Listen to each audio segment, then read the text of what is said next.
नमस्कार शेतकरी मित्रांनो, आज आपण या व्हिडिओच्या माध्यमातून खूप महत्त्वाची माहिती आपल्या यूट्यूब चॅनलच्या माध्यमातून बघणार आहोत। ते म्हणजे गहू पीक फुलवरा अवस्थेत असताना योग्य ती काळजी घेतली तर आपल्या गहू पिकातून जास्तीत जास्त उत्पादन निघण्यास मदत होईल। जर तुम्ही चॅनलवर नवीन असाल आणि अजूनही आमच्या शेतकरी मित्र चॅनलला जर सबस्क्राईब केलेलं नसेल तर व्हिडिओ आवडला तर लाईक शेअर कमेंट्स करा। मित्रांनो, व्हिडिओ स्किप न करता बघा, आपल्याला संपूर्ण माहिती मिळेल। तर चला जाणून घेऊया।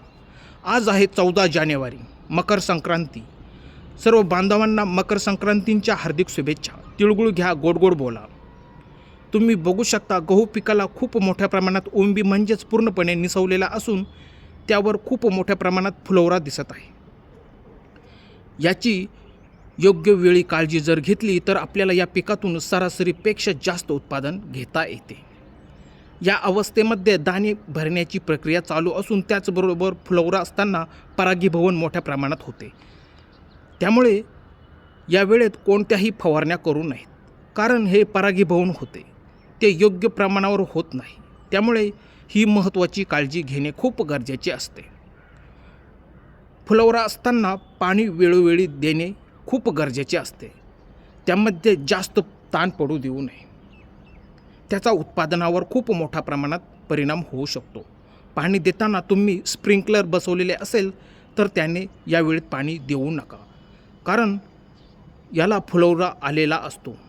त्याने तो फुलवरा संपूर्ण धुवून किंवा निघून जाण्याची शक्यता असते। त्यामुळे तुम्ही पाटाने पाणी सोडायची सोय जर असेल तर पाटाने पाणी देऊ शकता। यावेळेस जास्तीत जास्त पाणी देणे खूप गरजेचे असते, पाण्याचा ताण देऊ नका। मित्रांनो, या वेळेत दाणे पण भरण्याची वेळ असते, त्यामुळे या वेळेत काळजी घेणे तितकेच महत्त्वाचे असते। तुम्ही बघू शकता, हा गहू पेर केलेला असून योग्य रीतीने त्याला ओंबी आलेली आहे। त्याची वाढ साधारणपणे 3 फुटांपर्यंत गेलेली आहे। सरासरीपेक्षा या गव्हाचे उत्पादन जास्त निघेल अशी अपेक्षा आहे। यासाठी वेळोवेळी त्याला खतांची मात्रा दिलेली आहे, तुम्ही बघू शकता। त्याचबरोबर पाणी नियोजन पण व्यवस्थित केलेले असल्याने हा गहू जोमाने आलेला तुम्ही बघू शकता। मित्रांनो, शेती करताना खूप नियोजन करावे लागते। जर नियोजनबद्ध शेती केली तर ती खूप परवडणारी शेती ठरू शकते।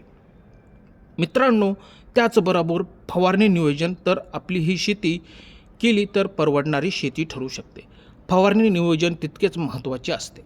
वेळोवेळी पिकांवर आलेल्या रोगांवर फवारणी जर केली तर त्यातून आपल्याला उत्पादनात खूप मोठा फायदा होतो। त्यामुळे तुम्ही हे पण लक्षात घ्यावे। मित्रांनो, तुम्ही बघू शकता, सर्वत्र खूप मोठ्या संख्येने या पिकाला जोमाने ओंबी आलेली आहे। मित्रांनो, याला रात्री पाणी दिलेले आहे, त्यामुळे खूप मस्त प्रमाणात गहू दिसत असेल। मित्रांनो, व्हिडिओ कसा वाटला? व्हिडिओ आवडल्यास आमच्या शेतकरी मित्र चॅनलला जर सबस्क्राईब केले नसेल तर सबस्क्राईब करा। धन्यवाद शेतकरी मित्र।